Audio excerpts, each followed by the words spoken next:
Welcome, everybody. Hello, hello. Volume here. Hello.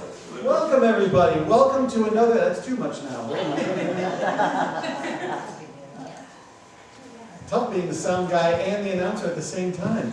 All right. Welcome, everybody, once again to another episode of those thrilling days of yesteryear, where a live recreation of some of your favorite shows from the golden age of radio. Now, today marks a special milestone in thrilling days of yesteryear history. For this will be our 100th show, and that we have brought here to the Pretty fantastic, and we've done all sorts of programs over the last 15 years that we've been doing shows here. From comedies to dramas to westerns and mysteries, movie adaptations, game shows, just about every genre that has been on the old time radio, we have brought to life here on stage, and we're very proud of all we've done, including many shows that focused in some way on World War II. And as we all probably know, when America got involved in World War II, radio was a powerful force in supporting the men and women who served over there. Comedies showed everyday people doing their bit for the cause, from saving fats and oils to scrap drives.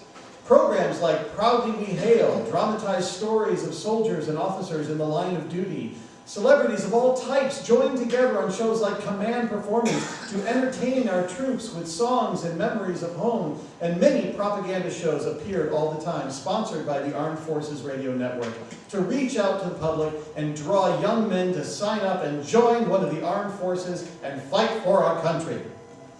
Now, it's a well-known fact that while men were fighting overseas, it was the women, daughters, wives, mothers, all, who stayed home and filled many of the jobs and roles that were left behind.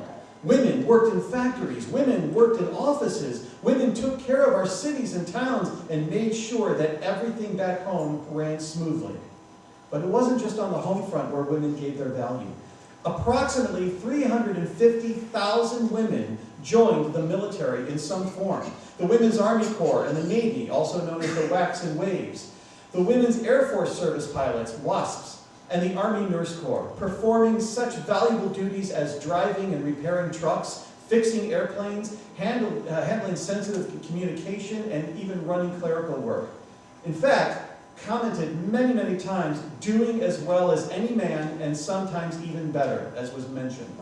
Not to mention the women, the many women who nursed our wounded soldiers, giving them not only much needed medical attention, but also a kind face and a sense of hope.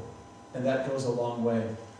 So while it may be the men who fought the war, it was the women who made it possible.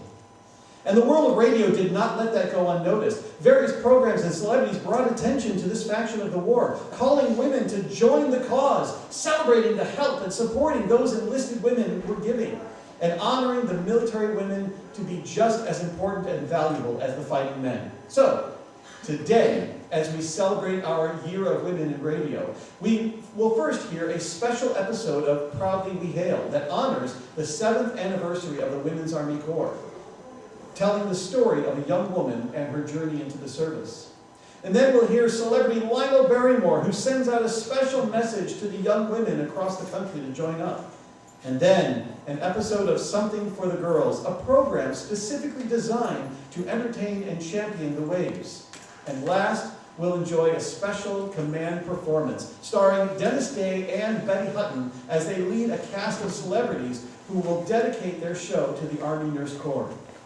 So as we celebrate our 100th episode of the Thrilling Days of Yesteryear, we also dedicate this show to the brave and powerful women who served our country.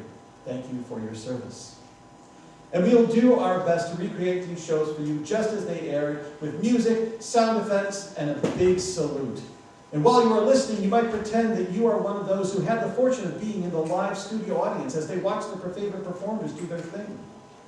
Or perhaps you might wish to just sit back, close your eyes, and imagine that you are sitting in your old living room in front of the old Philco radio, anxiously awaiting for your favorite show to begin. So join us now as we take you back to those thrilling days of yesteryear.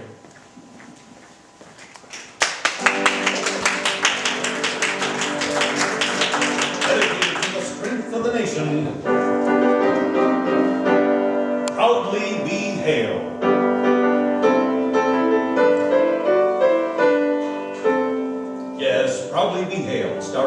Astor in a special program honoring the 7th anniversary of the Women's Army Corps, the United States Army and the United States Air Force presentation.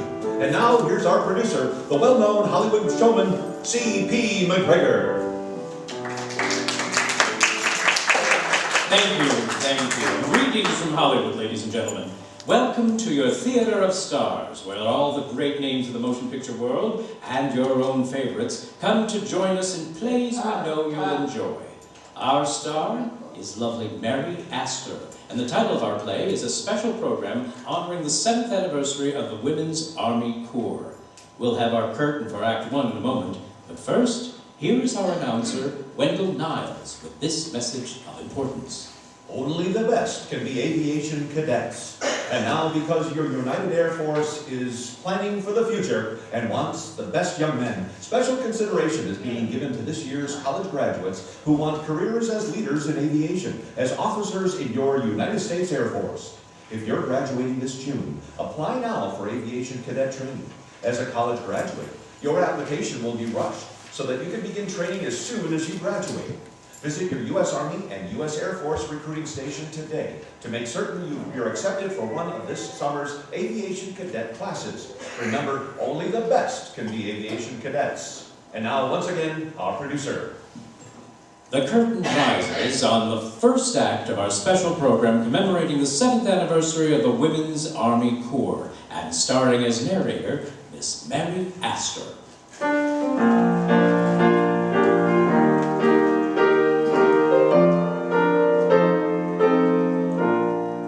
7 years ago, on May the 14th, 1942, the Women's Army Corps came into being. It was called the Women's Army Auxiliary Corps then, and became a part of the United States Army on July 1, 1943, when Public Law 110 received the presidential signature. Proudly we hail the Women's Army Corps on its 7th birthday. To you, the distinguished and illustrious alumni of the Corps, to you who now wear a WAC uniform, and to you who desire to take an active part in the traditions of the Women's Army Corps, this program is dedicated. This is the story of G.I. Joe, Joanne. I guess that's as good a name as any. During the war, she was defined in any of several ways. G.I. Jane, whack. Yes, and as time wore on, they even labeled her What a Godsend. But I'm getting ahead of my story.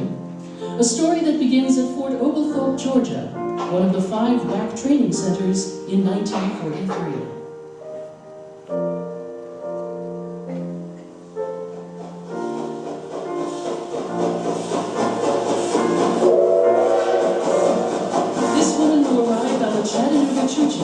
And started bathing in the Georgia sunshine. Well, she wasn't exactly 1 in a million, but almost. Approximately 1 out of every 300 women who could have actually volunteered for duty with the armed services. She was pretty courageous, wouldn't you say?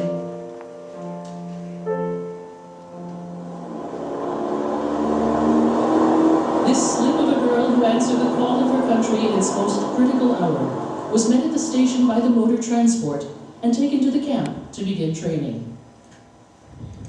Well, you got everything. Oh, here, your shoe. Thank you. 2.5B, is that the right size? Just right. Say, your foot is tiny. When you get through drilling, you'll wish you had clodhoppers like Oh, mine. your feet aren't so big. You're looking at them from a distance. Well, maybe so. Oh, don't you dare agree with me. All right. Here are your stockings. Boll weevils, we call them. Thank you. I was only joking about the drilling. It's really great for the figure. Now, don't you say what figure.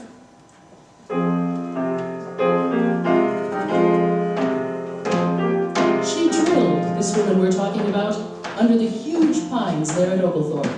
She had her uniform fitted by a civilian dressmaker. She ate army chow. She met a friend and went sightseeing. So this is where they fought the Battle of Chickamauga. That's right, honey. Say, What? you're quite a tourist at heart, aren't you? I guess I am. I had a hunch you were from the day I first issued you your clothing. Yes? Yeah. Where are you from? Rocky Ford, Colorado. Is there actually such a Well, place? surely you've heard of Rocky Ford. On Highway 50, population 1940 census, 3,494 produces the finest in cantaloupes and Messina onions. Honey, I'm from New York, and I just never did get around much. Well, that explains it. That's where this woman came from. Everywhere, USA. And those training days at Fort Des Moines, Iowa, at Fort Oglethorpe and the others, they prepared her for the test to come. For there were some who refused to believe this woman we speak of was 24 karat, that she belonged. The reports had come through in the States. Wax okay, doing a great job. But what about overseas? Algiers, 1943. Excuse me, sir. Oh yes, you're our new whack. Yes, sir. So we have women in the army now, huh? Even in Algiers, sir. That seems to be quite evident. Well, we'll have to find a place for you. Do you take shorthand? Yes, sir, and I speak French quite fluently. You do? Well, we've been in quite a spot on our telephone switchboards. Maybe you can help us out. The difficult job of transcending the languages while simultaneously running a telephone switchboard was only one of the jobs accomplished by the Women's Army Corps in North Africa. Secretaries, postal clerks, code clerks, photo lab assistants, whatever had to be done, you could usually depend on them to volunteer. Yes, that same officer who gave our girlfriend a pretty cool reception changed his tune a little later on in a report. There is one serious difficulty concerning the Women's Army Corps in North Africa. Not enough of them. Well, things weren't going too badly with this woman we're speaking of, this somebody's kid sister or sweetheart. In the States, they had said, okay. North Africa said, send us more like her. So she began moving out to all the theaters of war, to Bermuda, Hawaii, Alaska, Egypt, and to England. Hey there! I know you! Why, sure. That kid from Colorado herself. Now, what was the name of that metropolis? Rocky Ford, and don't you forget it. What are you doing in London? I just got here. You just got here? From where? Algiers. How you Rocky Ford kids get around. I had to work, slave, cross my fingers, grab a rabbit's foot, and kiss a horseshoe to get to London. All that? Sure. Where are you stationed? Well, I don't know. Let me see your orders. Yeah. Honey, you're stationed with me. That makes you the luckiest woman. What's that? You've heard of the robot bomb? Yes. That will possibly be part of your routine here, plotting the courses of robot bombs. You call it routine? That's what they put her to doing in England. That, and deciphering codes, and making maps, and interpreting combat film, and plotting the missions of Allied and hostile aircraft. There were many other jobs she did, this somebody's kid sister or sweetheart, and she sweated out the long, arduous hours, complaining often or little, as any human being will do. She brightened up a dull billet with flowers, a bit of ribbon, a picture. She ate or refused her Brussels sprouts in silence, and when she was moved outside of London, she perhaps had an opportunity to see Canterbury, or Oxford, or Stratford-on-Avon. Oh, kind of spooky, isn't it? Spooky? Stand in here. The room where Shakespeare was born. Look over there. What? On the wall, all these signatures? Look, here's Charles Dickens' signature and Walter Scott's. Well, I must say you know your way around here. Oh, I've been here before. Oh, come on. You kids from the country are awed by all these things. We New Yorkers take them as a matter of fact. Oh, is that so? Sure. Come on now. I let you talk me into coming down here. You don't suppose I'm going to stay all week? All right. Ah, the sun's bright today. Oh, it's a lovely day. Oh, it's going to be. Let's walk down by that old gentleman there. He must be the caretaker. You think he buried Shakespeare? I don't know. Afternoon here. Good afternoon. Hello, Grandpa. Enjoying yourselves here. Getting a look around, I hope. Oh, yes, indeed we are, sir. Ah, you be Americans. Where from? New York. Ah, yes. Head of the place. And you, Mom? I'm from Rocky Ford. Look now, not Rocky Ford, Colorado. Don't tell me you heard of that milk stuff. Head of it. So help me no less a personage than the Prime Minister himself. Up and told me he never valued nothing more than a case of Rocky Ford melons. You see? Well, I'll be darned. And he also says with conviction, says he, in all the states and cities he visited over there, 'tis this teeny place is the emerald of the West, a blooming spot of heaven on earth. Well, Mabel, you see, my hometown is internationally famous. Oh, beats me. Hey, there's our ride back. Come on, let's go. Well, miss, did I play the role to your satisfaction? You played it perfectly, perfectly. I'll tell her in a day or so and have another laugh.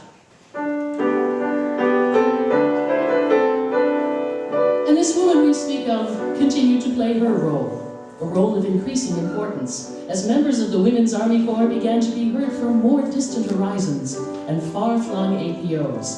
China, India, British Columbia, Yukon Territory, Scotland and France, Leyte, Lausanne, New Guinea, Japan and Korea. Nearly 1 out of every 5 WACs served overseas, and the other 4 complained because they were not chosen to go, but rather had to endure the luxuries of the home front. She had done all right, this kid sister of somebody, as victory turned from something hoped for to a tangible reality. And they praised her, starting with the generals. But perhaps the highest praise came like this. Here's your report, sir. Thanks. Gotta get this out tonight. Since VJ Day, nothing but excitement. I know. You tired? A little. You ought to be. Sorry to make you work like this, but I'll tell you something, if it's any solace to you. What's that, sir? It's people like you who are contributing so much in our efforts to secure the peace. Thank you, sir.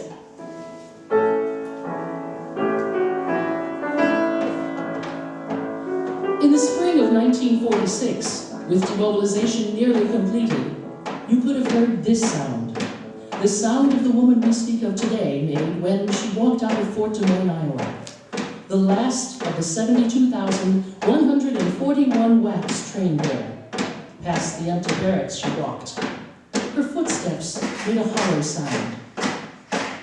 And in that hollow sound echoed and re-echoed the splendid record of 6,800 officers and 93,000 enlisted women of the Women's Army Corps who served in 400 installations in this country and every theater of operations overseas. It was a sad, low sound, for as she walked out of Fort Des Moines that spring day in 1946, the Women's Army Corps, for all intents and purposes, walked with her, for all enlistment had been suspended. But it couldn't stop there. An esprit had been established. A magnificent record had been compiled. The story of this woman in uniform couldn't end there. It couldn't.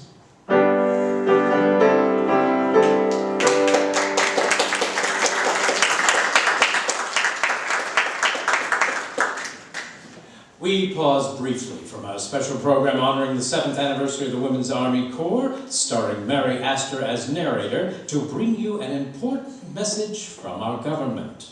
Ladies and gentlemen, our Army and our Air Force are critically short of physicians and dentists. Over 2,000 volunteers from these 2 professions are urgently needed today to safeguard and care for the health of the men and women who, as members of the United States Army and the United States Air Force, are serving you and me at home and overseas. Young physicians and dentists, particularly those who do not serve in the armed services during World War II, have been asked by their government to act now, to volunteer for duty at once. If you are one of these young physicians or dentists, please write or wire either the Surgeon General of the United States Army or the Air Surgeon of the United States Air Force at once and volunteer your services. If you know of one of these young physicians or dentists, please call his attention to this urgent message.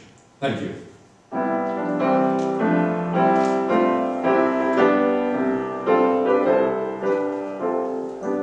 And now the curtain rises Lives on Act 2 of our special commemorative program honoring the 7th anniversary of the Women's Army Corps and starring in the role of narrator, Ms. Mary Astor. A memorable moment in the annals of the Women's Army Corps was that moment on June 12, 1948, when President Truman signed the Public Law 625, thus establishing the Corps as a permanent part of the regular Army and the organized Reserve Corps. This law provides that during the period until July 1st, 1950, the number of women in the regular Army may be 500 officers, 75 warrant officers, and 7,500 enlisted women. Thereafter, it will be 2% of the authorized strength of the regular Army. This law demanded action. The call went out. Rejoin. Yes, action was the key word. The Women's Army Corps Training Center at Camp Lee, Virginia, was inaugurated as a central point for the training of WACs in the regular Army. This was opened on October 4th, 1948, and charged with the overall mission to conduct basic military training for women recruits, to process re-enlistees, to conduct specialist training, leaders training for non-commissioned officers, and an officer candidate school. To Camp Lee one autumn afternoon came an old friend of ours, a re-enlistee. She was interviewed upon entering the camp. Pardon me, this is the right place to report, isn't it? It certainly is. Here are my reports. So you're getting back in the saddle again? That's the general idea. Well, you're in a very selective club now. So they tell me. The requirements run awfully high now. Say, according to your records, you had quite a tour of duty overseas during the war. I got around a little. You certainly did. Algiers, England, France, no Germany? I'm still hoping. Me, I got overseas too. Oh, where to? Clear to the end of the San Diego Pier. Well, I'm glad you didn't go any further. That is, without a boat underneath you. A good boat can be handy on occasion. Well, now I see you're billeted nicely. Thank you. You realize this is the genuine thing now, regular Army? I think it's wonderful that the Corps is part of the regular Army now. Say, you must meet a lot of re-enlistees. Oh, I mean all of them who come through. Did you have a woman come in? Yes, I've had a woman come in. Now, I can't remember her name. Isn't that terrible? I think it was Mabel. I used to be billeted with her in London. What did she look like? Well, she was kind of big, but not too big. She had rather large feet. Well, she used to think so, but I didn't think so. You're shedding no light on this whatsoever. Oh, she was a really good egg. Lots of fun. Where was she from? Maybe that would help? New York? We only have millions to choose from. No, I'll tell you. Look around the camp here. Maybe you'll run into her. Oh, I hope so. I hope so too. I want to see this girl who has rather large feet than you don't think she has. Say, what am I going to do here? Have you any idea? Well, I just this moment decided that you could help me. Of course, I'll have to talk the captain into it. Oh, what will I be doing? You can help me scan some of these enlistment records. You'll have to learn the rules and regulations again. Camp Lee hums with activity as the new training program goes into effect. With the personnel selections set at the highest level, the training must adhere to the same exactness. 8 weeks of basic training are required for the recruit, during which time the trainee will receive her indoctrination into military life. By the time the recruit has assimilated the basic elements of military knowledge, she will be ready to enter the first phase of specialist training, to take her first step toward a military career. Part of the busy hum at Camp Lee is our old friend Joanne, who reports, as previously instructed, to her sergeant. Sit down. How are you getting along now? Fine, thank you. Any sign of your friend yet? No. Well, don't give up hope. She may come in one of these days. Now then, let's check these records. But first, let's get these eligibility requirements. You know that our keynote is quality, not quantity. I say that every morning when I look at myself in the mirror. You too? Seriously though, you know that women may enlist for 3, 4, 5, or 6 years of active duty. Right.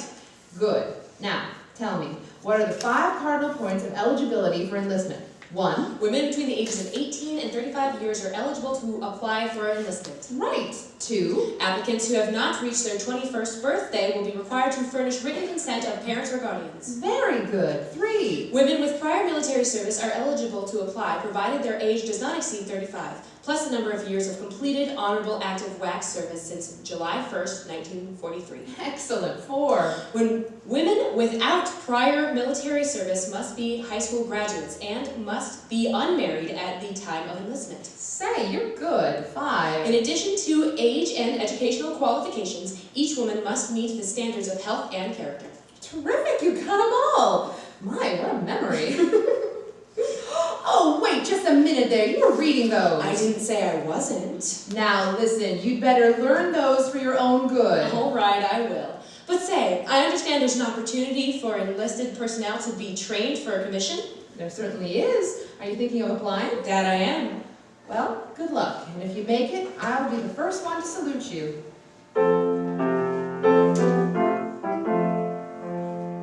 Great stress in the new WAC program at Camp Lee is placed on the training of non-commissioned officers.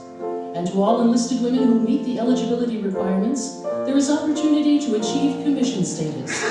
Having met the requirements, Joanne undergoes 6 months of the most intensive training possible before she is ready to assume her responsibilities as an Army officer.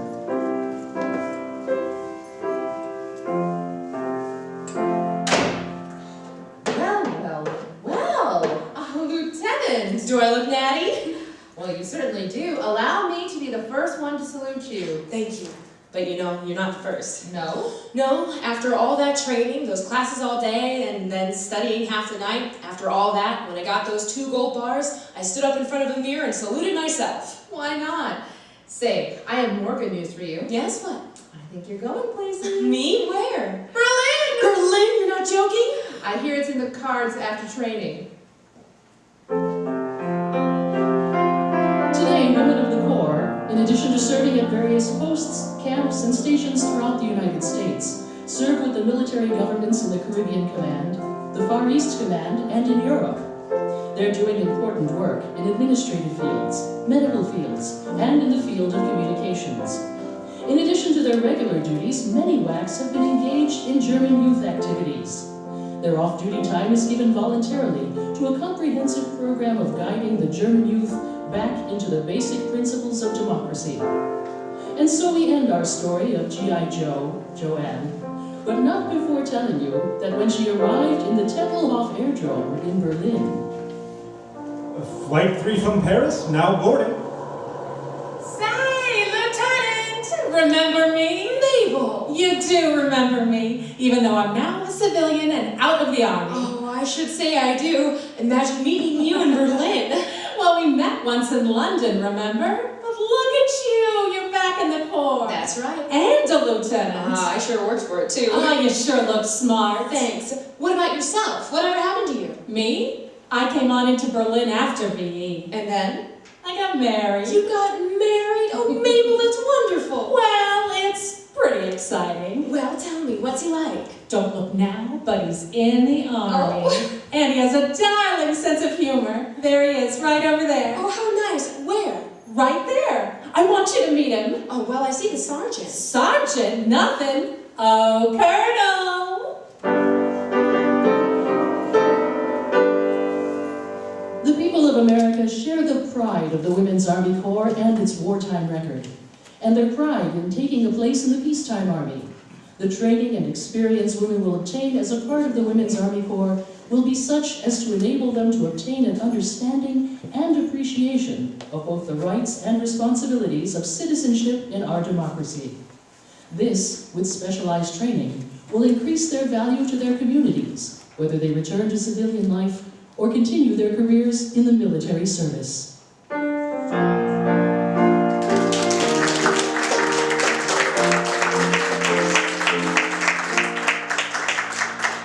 The curtain falls on the final act of our special program commemorating the 7th anniversary of the Women's Army Corps. Our star, Mary Astor, will return for a curtain call after this timely message from Wendell Niles. This is important. This is urgent. Over 2,000 young physicians and dentists are needed as volunteers at once for service in the United States Army or United States Air Force. These physicians and dentists are required to safeguard the health of the men and women who are serving in our country in the armed services. If you are a physician or a dentist, you are needed now. Write or wire the Surgeon General of the United States Army or the Air Surgeon of the United States Air Force at once, volunteering for active duty. Let me repeat that again. Write or wire the Surgeon General of the United States Army or the Air Surgeon of the United States Air Force today, or see your local U.S. Army and U.S. Air Force recruiting station. Now, once again, our star, Mary Astor, and our producer. Mary, I'm especially proud to have you here with us as a star of this show, our special program honoring the 7th anniversary of the Women's Army Corps. Oh, I'm so glad you asked me, CP. The Women's Army Corps is a wonderful service for a young woman. What a grand opportunity and experience this offers for them. Well, it's not only experience, training, and travel the Women's Army Corps provides, but also these women serve individually as our ambassadors. Yes, indeed. And they are wonderful examples of a democracy. People over the entire world can see American womanhood as a product of freedom in thinking and living. You know, I'm reminded of a conversation I had with Ambassador Macon from Australia. I asked him how our WACs were getting along in his country, and he said, if our young women under similar circumstances would do as well, we would be very proud indeed. That was a grand thing for him to say. I know, too, that it makes us realize the WAC of the present peacetime army is carrying on with the good work her wartime sister WACs started. Those in the First Women's Army Corps did set a mark in the performance of their duties that has already become a tradition. I know that our women now are doing their work with customary WAC thoroughness. Well, the Army says we want quality, not quantity, and that's what they're getting. The highest caliber of young American womanhood. Well, in that same thought, CP, every young woman who wears the uniform of a WAC can point to her enlistment and say, I was selected. How true that is. And now, Mary, is there anything else that you would like to add? Indeed there is, CP. From all of us here in Hollywood, we wish every one of you in the Women's Army Corps a happy anniversary. Thanks, Mary. I know all those fine young women here and abroad will hear your message over both the domestic and the Armed Forces Radio Service broadcasts. And now, CP, before I leave, who is to be your star for next week? Next week, Mary, and ladies and gentlemen, Jean Raymond joins us as star of a bright and gay comedy titled The Mighty Milligan. This is the story of a prize-fighting young law student who is working his way through college by means of knockdowns in the squared circle and takes the full count when romance gets in the ring. Oh, that should be excellent. I'll be listening. Now, goodbye, CP. Goodbye, Mary Astor.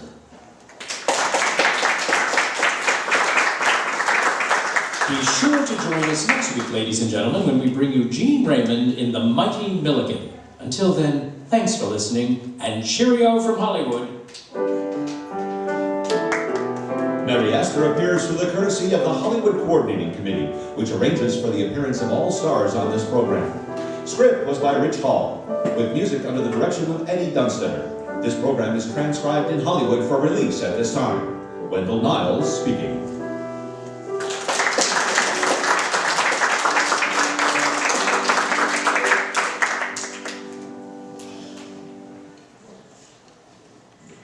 We take you now to that celebrated actor, Lionel Barrymore, with a special message to you young women in the audience. Ladies and gentlemen, I have an important message for you.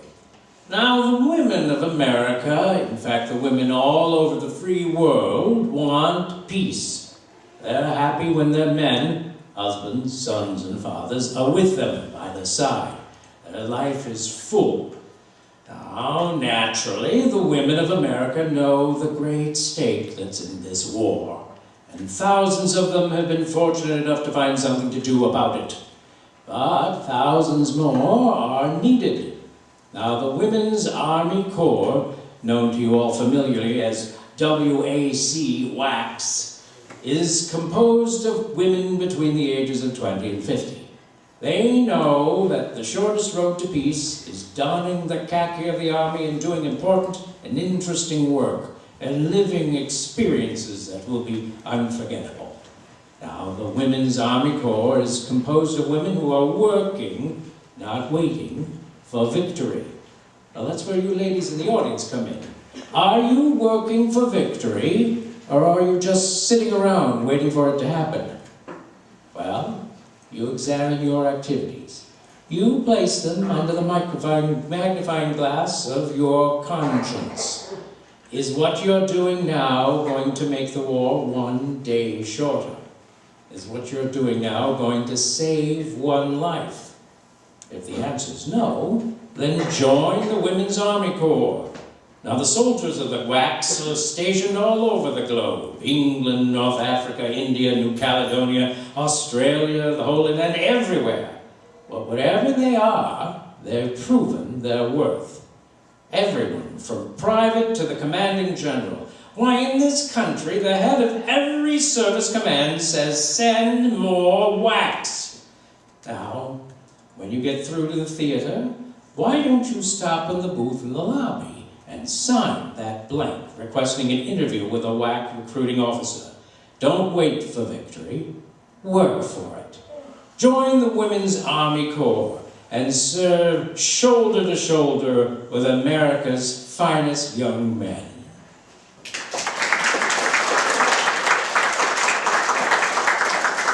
Something for the girls. Another all-star salute to Waves in navy blue. In our Navy Spotlight, Russell Bennett conducting his orchestra with his original motion picture score, Betty Wave, with Carol Thurston as the girl in navy blue.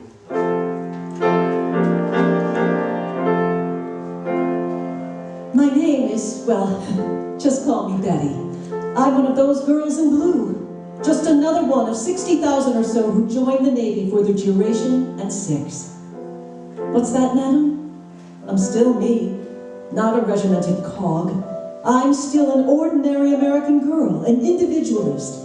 But there are big things going on in this world. Well, that's why I'm in uniform. It does seem funny, though, being in the Navy.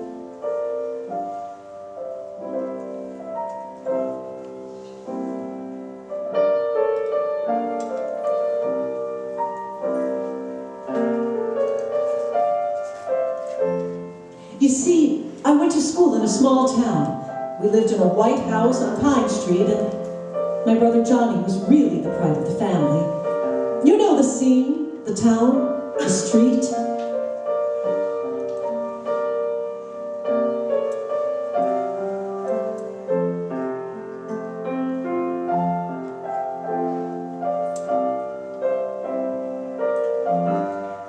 That was the atmosphere of my home and my family. But then the war came along, and my brother Johnny went away. I stayed and worked at my job at the bank, and on the side I molded dressings and sold bonds. But it didn't seem enough, especially when one day we got a telegram about Johnny. Well, someone in the family just had to keep going, had to be in uniform. So I joined the Waves. Johnny was a Navy man.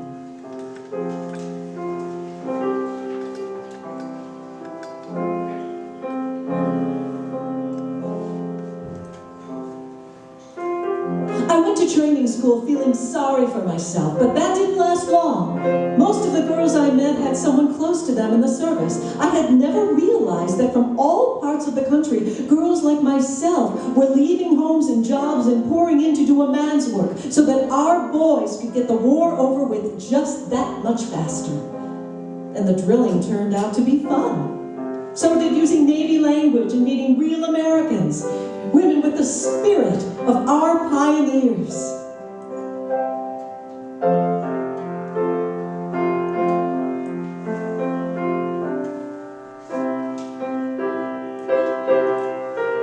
There I was, boot camp over.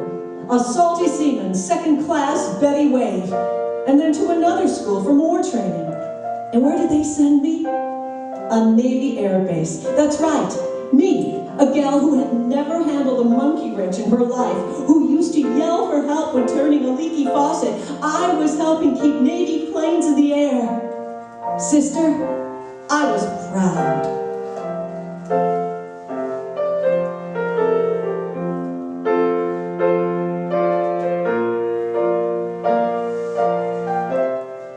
I first went on duty at the air base, I worked alongside an awfully good Mac. Oh yes, we worked right alongside our brother Navy Blue Jackets. Anyway, he helped me get over the rough spots at the beginning, and well, I guess we just fell for each other, that's all. He was replaced by a wave. Before he went to sea, and was he happy about that, he bought me this ring. He's out with the carrier task force now, keeping those Navy bombers buzzing around Tojo Biz. But he'll be back, and he'll be back sooner, because girls like me are praying hard and working harder for him.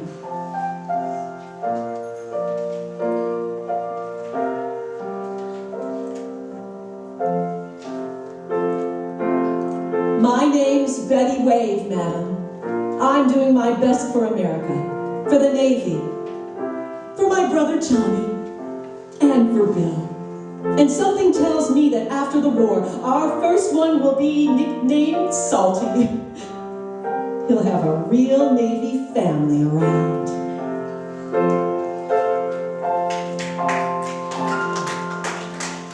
This has been Something for the Girls. Thank you, Carol Thurston, for your fine performance. Good luck in your new Hollywood career. Ladies, there's a job for you in the Waves. A job that will directly back up your fighting man wherever he may be. A job that will bring him home sooner. Visit your local Navy recruiting station or write Waves, Washington 25 DC for a copy of the new booklet, The Story of You in Navy Blue. That's Waves, Washington 25 DC for the free booklet, The Story of You in Navy Blue. This is Barry Graves saying right now, and listen in again for another program of Something for the Girls, with salutes to America's First Ladies, women in blue who put their country above their comfort. And now, a further word for you. Right now, we have a special guest to tell you about our boys who have been dishing it out to the Japs, and taking it too. She's Lieutenant Gleda Jelnick, an Army nurse stationed at Birmingham's General Hospital at Van Nuys, California. I suppose you're quite busy these days, Lieutenant Jelnick. Yes. Many of our casualties from our Pacific campaigns come back here. Boys who've been in tough battles. But they're on the road to recovery now. You know, about 97% of our wounded men live to tell the stories of their adventures. That's certainly a high percentage. Thanks to the quick treatment they get. Drugs administered right on the field give a man a fighting chance before he even gets to the hospital. And that's why I'm here tonight. I want to say thank you to the women of America for the used fats you saved. Fats that make many of those medicines. Things like sulfur ointments, opiates, and tannic acid for burns. Your used kitchen fats are made into millions of military medicines every day. We need them desperately now, and continue to need even more as we carry the attack to the enemy. So please, keep right on saving used fats and turning them in. The medicines they make will help bring those boys back alive. Thank you, Lieutenant Gleda Jelnick. Yes, ladies, every drop of grease from your frying pan or broiler will help make more of those life-saving medicines. So put aside a tin can of any size or shape, never use glass, and pour in every drop of used fat. Don't throw out even a spoonful, no matter how burned or black or smelly it is. Just a tablespoon a day will add up to a pound a month. And your butcher will give you 2 meat ration points for each pound, as well as 4 cents when you turn it in. Within 3 weeks, it'll be ready to be made into life-saving drugs. Remember, your used kitchen fats may save a wounded man's life.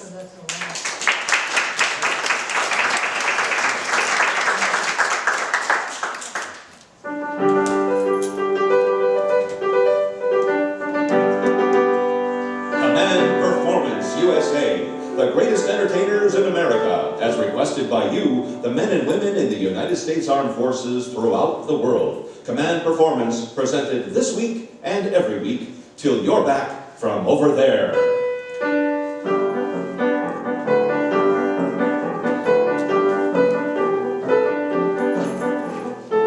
Hiya, gang, this is Ken Carpenter with another set of answers and requests you sent in to Command Performance Armed Forces Radio, Los Angeles, USA. Request number 1 asks for a mistress of ceremonies whose personality and charm and talent has sent her to the top of the Hollywood heap. Here she is, Betty Hutton.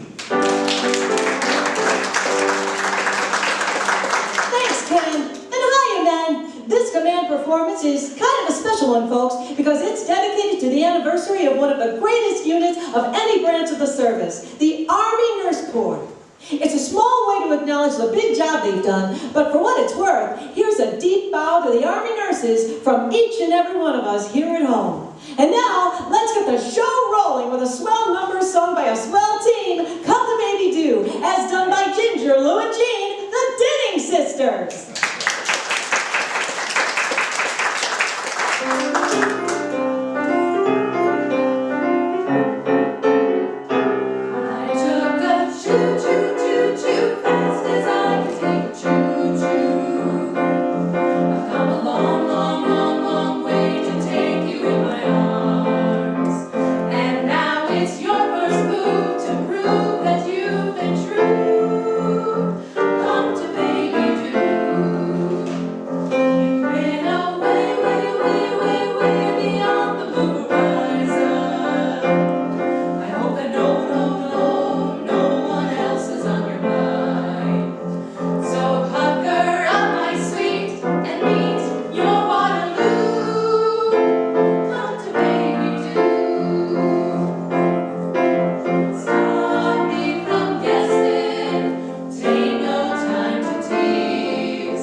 To sailors in which he discussed the facts of life. Apparently, he gave such valuable advice that you men have called him back for a second term appearance on Command Performance, Mr. Robert Benchley.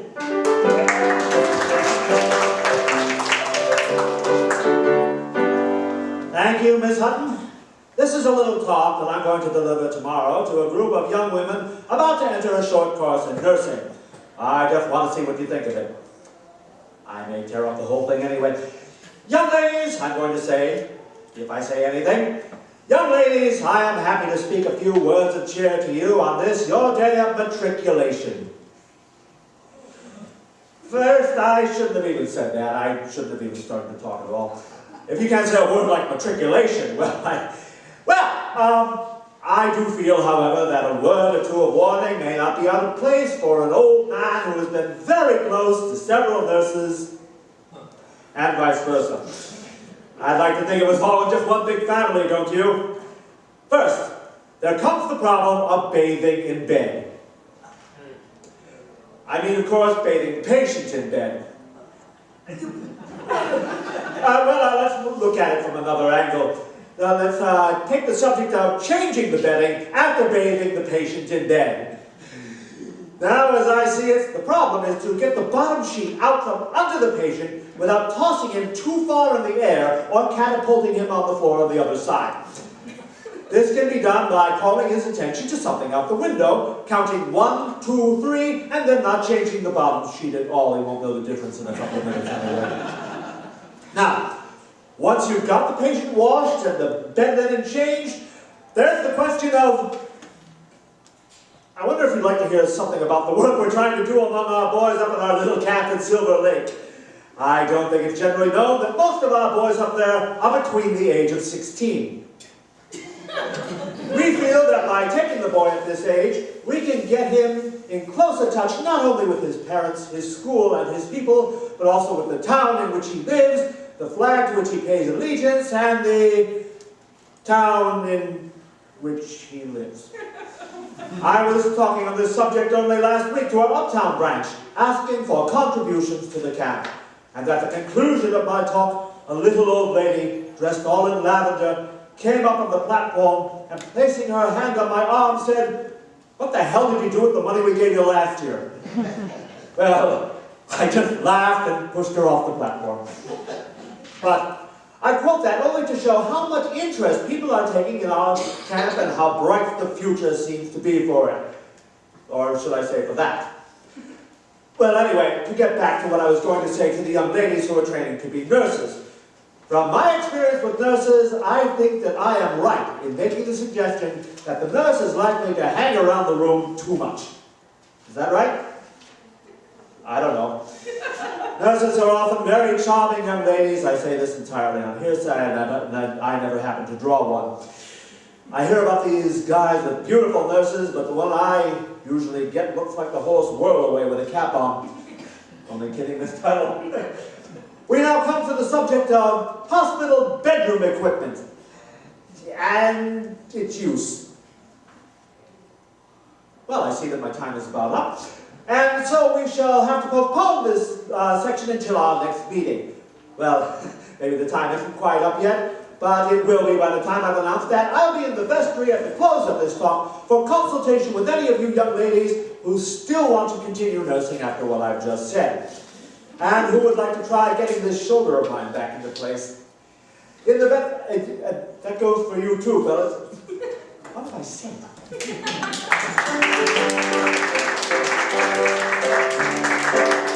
Thank you very much, Robert Bensley. And now we bring you to two distinguished ladies who have taken up the honorable profession of nursing, Brenda and Gobina.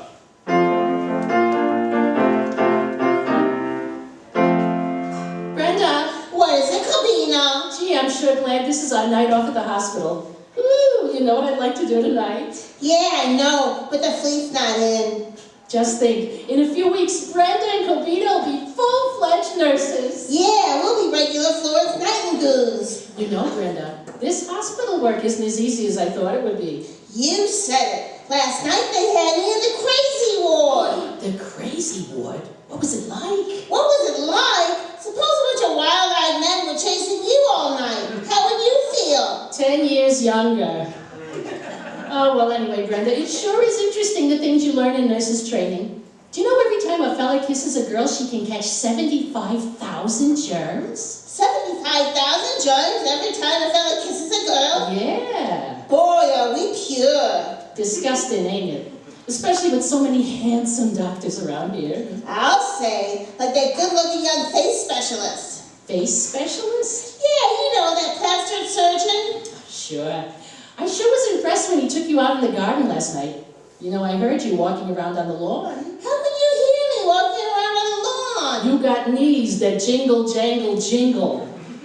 Well, even so, it was wonderful. I was like putty in his hands. Gee, last time that fella just led me around by the nose. How'd you get the black eye? He let it snap back. You should have seen what they brought into my ward last night. A handsome sergeant. And within 20 minutes, we were in each other's arms, hugging and squeezing and kissing. Really? Yeah.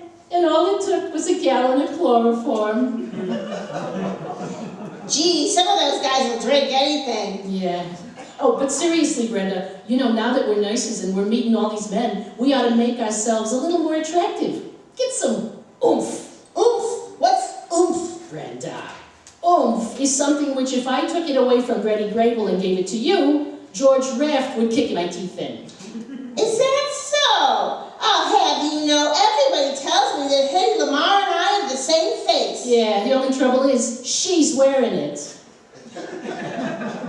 Is that so, Blubberlips? Just what are you doing to make yourself more attractive? Well, I'm thinking of giving myself a Veronica Lake hairdo. Say, which eye do you think I should cover up? The one in the middle. I can't.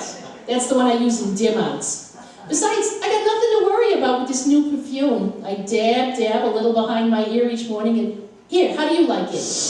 Very nice. Chanel number 5? No, VAT 69. Oh gosh, look at the clock. I've got to go. Oh, what's the rush? Well, I washed my hair this morning, and I've got to get home before the sun goes down. Why? It's too out of the line. Well, so long, Kabina. Oh, so long, Brenda. Oh, wait a minute, girls, wait a minute. The last time you were on Command Performance, you had a parting message for all our soldiers. Don't you think this time you should have some message for the sailors? Yeah, you bet. I'll say, go on, Kabina. To all you sailors, wherever you are in the 7 seas, and to all you gobs who get shore leave and come to town and think you can get a girl in every port and make dates with them and get fresh, there's just one thing we have to say. What is it? What are you waiting for? Thank you, Brenda and Bobina. And sailors, beware. Even though our next guest is an officer, he's as popular with GIs everywhere as he was with civilians everywhere. Here is Lieutenant J.G. Dennis Day. Hiya, Dennis. If you don't mind, there's a small question I'd like to ask. What is it, Miss Hutton? Were you ever a boy soprano? Well, if you promise not to tell anybody, yes. Well, when did your voice change? The day I rode my bicycle into a brick wall with a lollipop in my mouth. But I didn't really get anywhere with my singing until radio came along. Now that's funny. I got my first break in radio too. Another girl and myself had a morning program. We were called the Early Birds. The Early Birds? Yeah. For 13 weeks, nobody heard us but worms. You know, Betty, another fellow and I had a program like that too. We were called the Sunrise Kids. Jokes and guffaws while you put on your drawers. You know, those programs are still going strong, Dennis. Yeah, I hear them every morning. Let's do one right now, Dennis. Ken, introduce us. Good morning, ladies and gentlemen. The Brotherly Love Finance Company is on the air, presenting that happy twosome, Dennis Day and Betty Hutton, brought to you at a cost of nothing. If you should need money, we'll lend it. Just borrow 1,000 and spend it. And if you don't pay us, it just doesn't pay us. We'll just take it and then it will bend it. Well. Good morning, all you lucky listeners. Good morning, Dennis. Good morning, Betty. Well, here we are, your old friends, the Sunrise Kids. I can't stand it. He's too happy. Oh, you missed me. Yes, sir. We're the Sunrise Kids, back on the air for the Brotherly Love Finance Company. And now a word from our sponsor. Do you need money? Well, drop in on the Brotherly Love Finance Company. No interest, no collateral, no carrying charges, no signature. Just make the payments whenever you please. And when you're all paid up, we let your wife out of the bear trap. And now we bring you the correct time. For those who live in the East, 10 a.m. for those who live in the West, 7 a.m. and for those who live in the Rocky Mountains. Cold, isn't it? So don't forget, when you're looking for a loan, come to the Brotherly Love Finance Company. Brotherly Love Finance Company spelled backwards is... Slug him again, Charlie. He still owes us $1. I'll say, Dennis, the funniest thing happened to me on the way to the studio today. The funniest thing happened to you on the way to the studio today. Yeah, I met a botanist. You know what a botanist is, don't you? No, what is a botanist? A botanist is a guy who sews on buttons. You tell them, Brooklyn, you got the bridge. Yeah. Say, Betty, how about giving me your telephone number? Dennis, I'd love to give you my telephone number, but it's a private number. Yeah, I know. Every private in the Army has it. And now for our theme song. Take it, girls.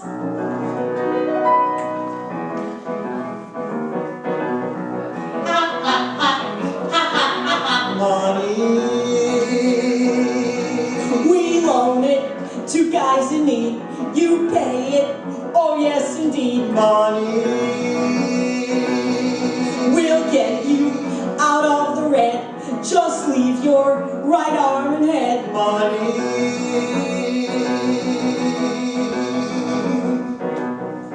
If you haven't got the Zuma, don't be blue. Come right in and we will take good care you are behind your rent, we charge 33%.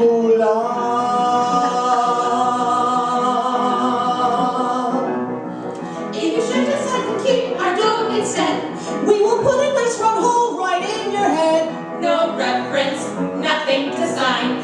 Just leave your IT behind.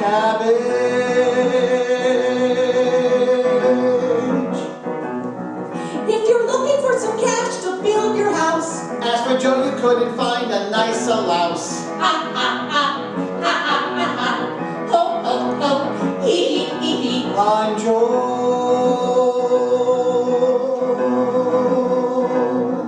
How do Joe? How do you do? he's Joe.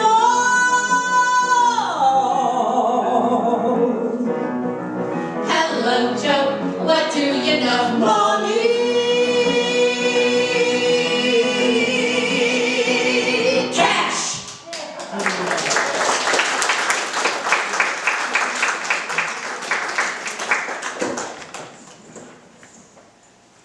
Hey, Dennis. Hey! Yeah. Now, Betty! As the real Miss Hutton, how about a real song from you? Well, right now, that swell singing group of 4 hits are bracing themselves around a neighboring microphone so they can help me do a little job on a tune we did in the movie Store Club. It's Dr. Lawyer Indian Chief. There's a doctor living in your town. There's a lawyer and an Indian too. And neither doctor, lawyer, nor Indian chief could love you any more than I do. There's a barrel of fish in the ocean. There's a lot of little birds in the blue. And neither fish nor fowl, says the wise old owl, could love you any more than I do. No, no, no, it couldn't be true that anyone else could love you like I do. I'm gonna warn all the dead-eyed dicks that you're the chick with the slickest tricks, and every tick of my ticker ticks for you. Follow through. Tell the doc to stick to his practice. Tell the lawyer to settle his case. Send the engine chief and his Tommy Hawk back to Little Rain in the Face. 'Cause you know, no, no, it couldn't be true that anyone else could love you like I do. No, no, no, it couldn't be true that anyone else could love you like I do. And confidentially I confess, I send a note to the local press that I'll be changing my home address for you. Follow through. Tell the doctor stick to his practice. Tell the lawyer to settle his case. Send the engine chief and his Tommy Hawk back to Little Rain in the Face. 'Cause you know, no, no, it couldn't be true that anyone else could love you like I do. Yeah!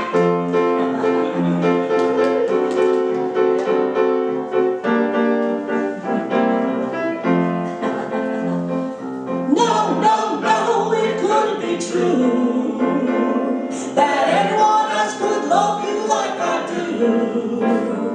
I'm gonna sing a hot tune of week to wake the boys on Cripple Creek, that every dimple on your dimple cheek is mine, so to speak. Tell the doc to stick to his practice. Tell the doc to settle his case. Send the engine chief and his Tommy Hawk back to Little Rain in the Face. Doo-doo-doo, doo-doo-doo.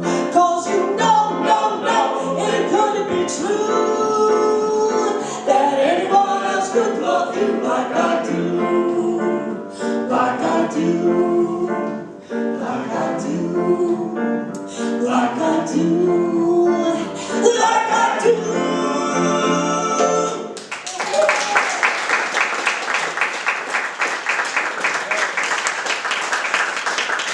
Now then, here's another Command Performance special. In the past, you've heard songs that have made history, melodies that have captured the imagination of millions. But tonight, Command Performance presents Your Flop Parade, featuring the 10 saddest sacks in Melody Lane. And brought to you by the Tobacco Company, makers of cigarettes. And now here's Mr. Ellis Nicotine from Ashtray, North Carolina. Hey, listen 31, 33, 33, 34, 44, 45. Don't buy it! Your flop parade presents your vocalists for the ensuing bit of musical nausea, Dennis and Betty. Good evening, music haters everywhere. Well, Dennis, have you dug up any stinkeroos? Yes, Betty, I think I've got one. Well, show the flop to us, Pop. Here is the number 10 flop of the week that's bound to go nowhere fast. Yachting, yachting, that is the sport for me. Yachting, yachting, over the sea to sea. There's one more thing that I like, that's riding on a bike and swimming.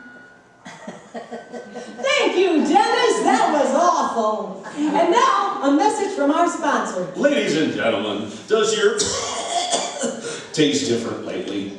Switch to our brand. You'll be in sick bay in a week. They're so round, so firm, so fully packed. Of course, we can't tell you what they're packed with. Now, Betty, what's the number 9 on our parade of dismal dandies? Oh, it's a Lulu, Dennis. This song is so bad it was only requested twice. Once by the composer's mother, and once on the Phil Baker Show, where people will do anything for $64. Here it is, number 9.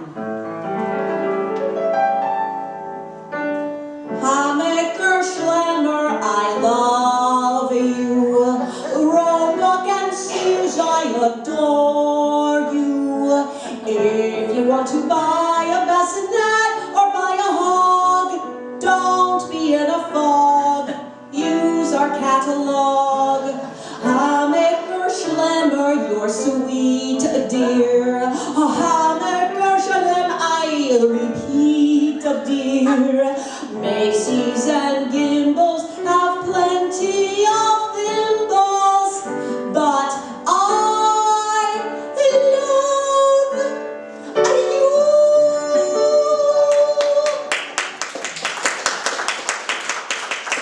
Thank you, Elizabeth. That was really lousy.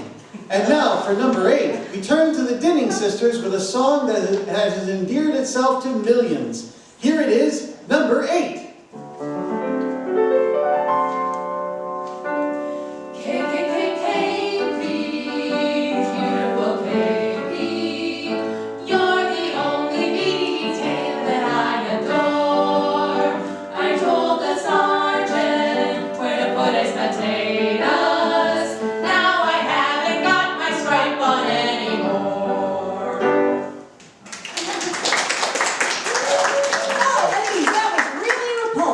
The number 2 song. Wait, just a minute. What happened to 6, 5, 4, and 3? Oh, those were so bad, even we couldn't stand them.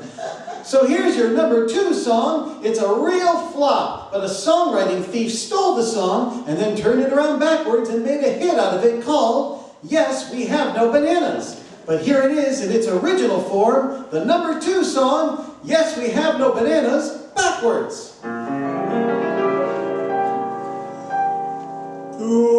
Today, bananas no have we, bananas no have we, yes.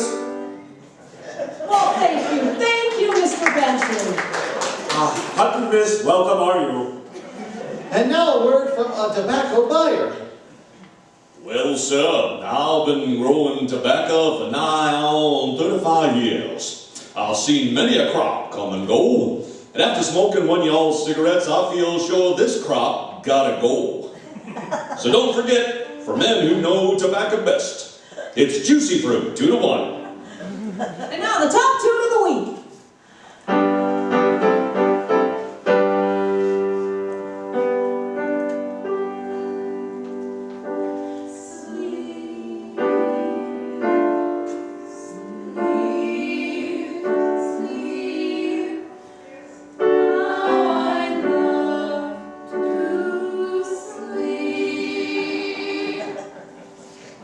This song has been acclaimed by GAs all over the world as the flop tune of this and every week.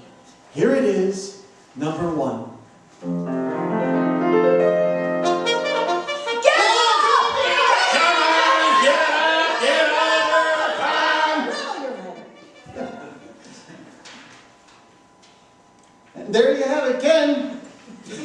Your Flop Parade, presented by the Tobacco Company. Remember, spell backwards is...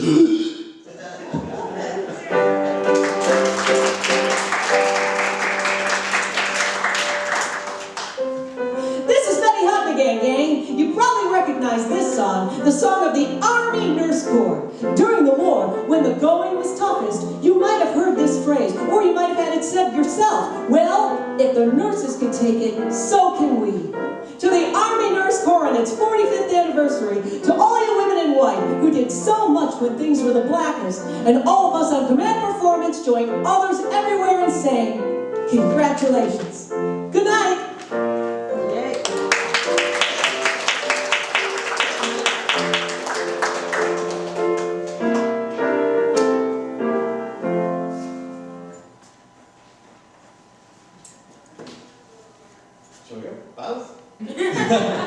Ladies and gentlemen, thank you so much for coming today. We hope you enjoyed our show today.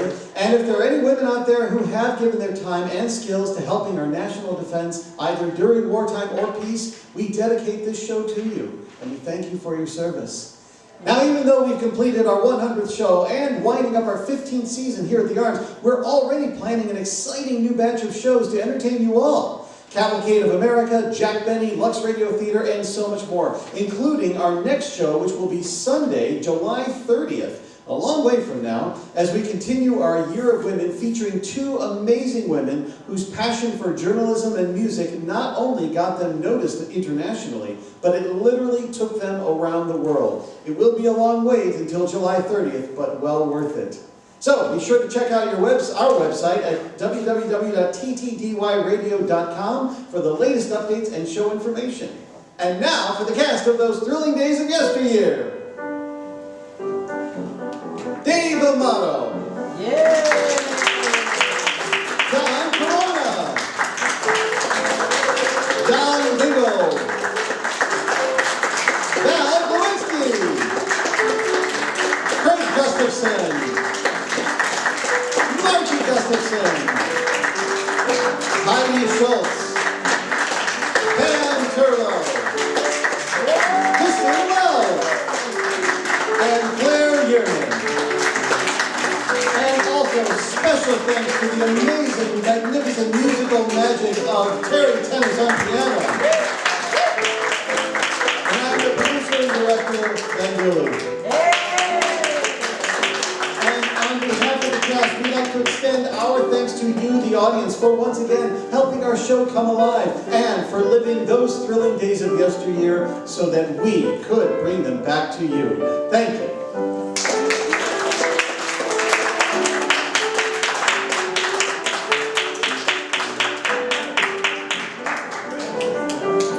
Thank you all so much for coming today. We do have juice and cookies out there in the lounge, as we often do, always do.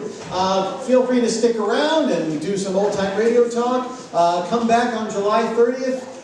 There's just a lot of great things going on at the Arms between now and then, so that's when we get to come back. We'll see you then. Thank you.